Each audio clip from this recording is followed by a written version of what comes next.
So we're going to take a look now at how we can prepare a design that we currently have for a folding carton. We'll do this in Illustrator, specifically using the Saga Standard Plugin. The goal is to process it in such a way that we subsequently receive both a plot file and a printable PDF file. So the very first thing that we're going to have to do is to go ahead and check all of the settings. What we have here are the specific distances of these marks from the very edge of the material. We're going to select 4 specific points, which essentially means that we want to place a registration mark at each and every corner.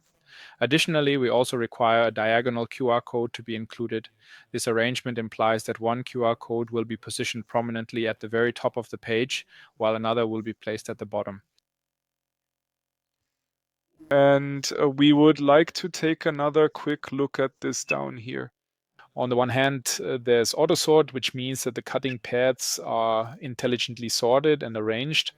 This is done so that the distances the plotter has to travel are significantly reduced. If I choose to disable this function, I can then essentially determine through the specific order of elements within my file precisely when and what will be cut by the machine. The blade offset value is set to 0.3 millimeters and the close offset is at 0.5 millimeters. For the moment, we will simply leave these settings as they are, and then we will proceed to save all of these changes and close.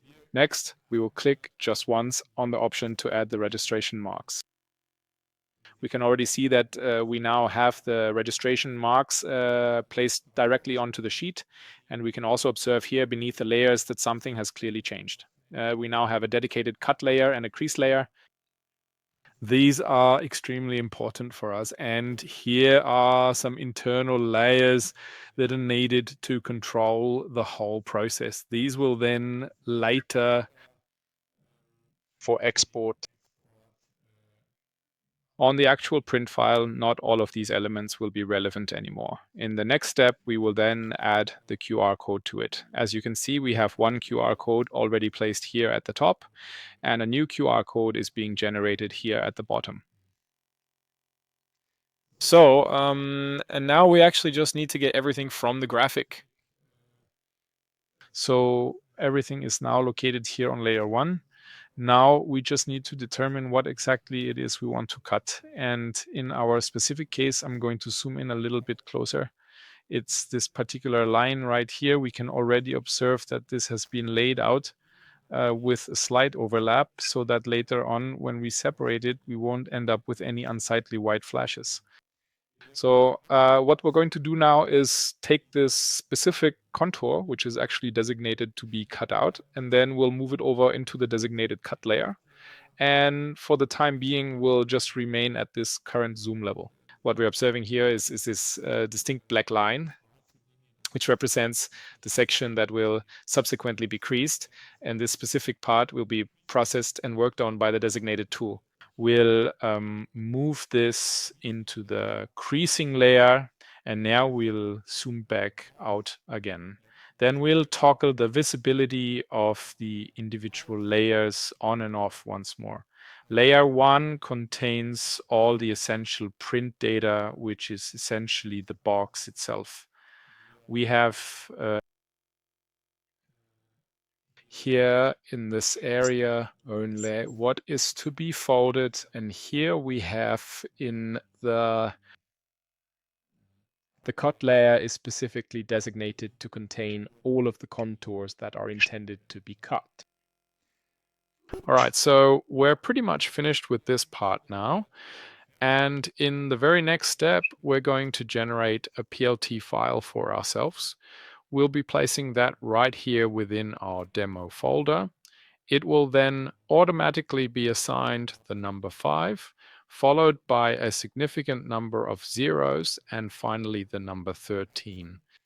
We are not permitted to use this name. It is very important. Later, the device, whether it's a cutting plotter, a sheet cutter, a Blade X2, or any other machine we might use, will then link these two files together using this specific number and the QR code. That is precisely why we must not alter the name. And the very final step, we are now going to create a...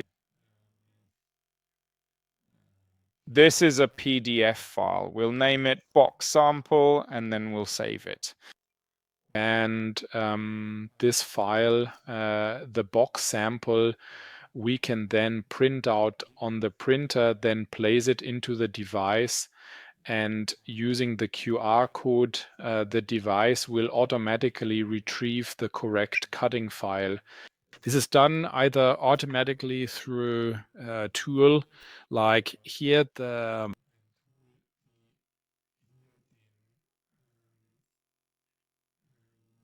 cut artist. So from here, we can directly access the files that are stored on the device itself, or we simply use a different...